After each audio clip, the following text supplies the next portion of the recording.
Hello everyone, I'm back. I've been away for like a month, but today I'm going to be showing you 5 ways to improve your sketchbook. First of all, fill the space. The spread I'm going to be improving for this is this one I did a while ago of Jinx from Arcane, and as you can see, it's already pretty full, but we are going to push that to the extreme and utilize every single little bit of space that we can. So the way I'm going to be doing this is by filling all the spaces with the little swirly, misty tattoo pattern that Jinx has got on her arms and stuff. I'm using watercolours to demonstrate the flowy vibe of the tattoos, and also because they aren't as time consuming. Some other ways you could fill space is by doodling or adding little icons that relate to whatever the main subject of the spread is, or you could add, if for example you've done a spread of facial studies, you could put like some random eyes and noses just floating around in the background. You could also add just some random blocks of colour or like shapes, just random dots hanging around.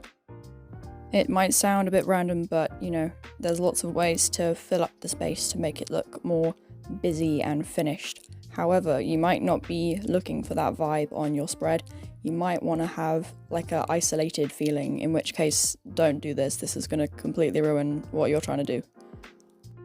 What I'm doing now is going over the smoky misty stuff with some coloured pencils to make it seem more blended and smooth, and also because I am not very good at paint in general, so I always crack out the pencils to neaten it up a bit.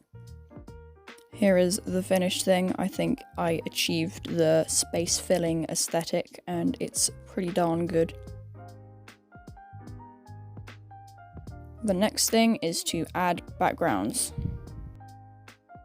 Here is a drawing of my OCs, and I don't like this drawing. I'm not proud of this one. It kind of hurts me to look at it, but I'm putting more time into it anyway with these lovely highlighters that I'm just throwing on them. Okay, adding backgrounds might sound kind of similar to filling up the space, and yes, adding backgrounds is a way to fill up space, but the vibe with the filling up space thing was more to do with like adding extra details and drawings, whereas this is more like, yes, blocks of colour, enjoy. So what I'm doing for this one is using highlighters to add these weird globular backgrounds to all the individual characters that sort of like mesh into each other. Oh, I hate this drawing so much. I don't think even adding a background could save this drawing. I don't know why I chose to use this one. You're going to want to use different types of backgrounds for different moods and atmospheres that you're trying to go for. Here I use these ones that like blend into each other to try and like squeeze them together a bit more because they're so awkwardly spaced out. If you're going for like a lonely feeling, then you can put one massive background that's just a solid colour. If you want a busier atmosphere, you can use lots of different blocks that overlay each other for a background to make it seem a lot more crowded. If you want a calm atmosphere, you could have different colours blending into each other in like a gradient-y type way instead of a blocky side-by-side type way. The use of medium is actually really important as well. I was just using highlighters because they're easy, and also because I could not be asked to waste my lovely, proper resources on this bombshell of a drawing, so no paint or anything. But if you want to use paint, if you've spent time and effort and you love your drawing, then I'm getting too over the top about this. I need to shut up now. For a more blendy background, like I mentioned earlier, you should use like paint or pencils and not highlighters, because highlighters don't really blend. I added these weird extra blobs around the edge to fill the space up a little bit more, and here's the done thing. I don't like it, I'm just going to be honest, but you know, I've gone on about that enough. Number 3, covering bleeds. That is a disgusting word.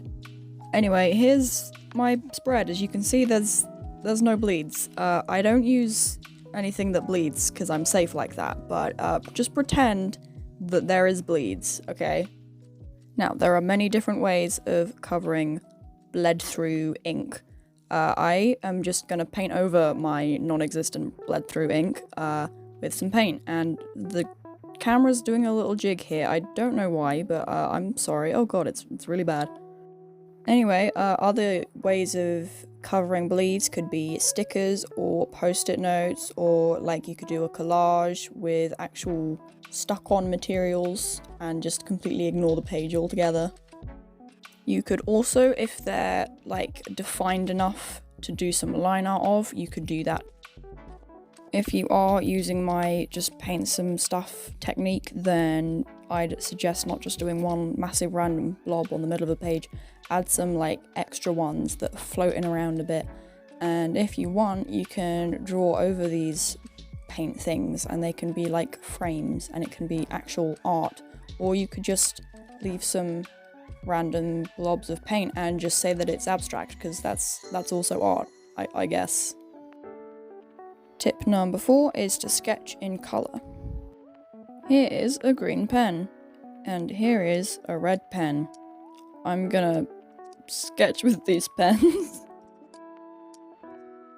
Sorry, I'm trying to experiment with the whole like hand intro thing where you film your hands and then you talk about it afterwards, and it's just hilarious and it makes absolutely no sense to me, but hey ho, I've done it now. So when I say sketching in colour, I mean probably using pencils as opposed to pen. You would pick a colour and you would sketch in it, because if you don't end up doing anything with that sketch, like painting over it, then it's still pretty and it still counts. Or you could just sketch in colour for reasons. I know a lot of people sketch in purple because purple's fun. I like to sketch in red and green because they are contrasting colours, they're opposite each other on the colour wheel, and they just look nice on top of each other. So I'm drawing some cats because I like cats, because I don't draw cats, but actually that's a lie, I draw cats quite a lot, because I'm not very good at drawing cats and because I want to get better at drawing cats. Are these good drawings of cats? No, of course not. They're horrible. I don't like any of them, but it's the practice that counts. We'll just tell ourselves that.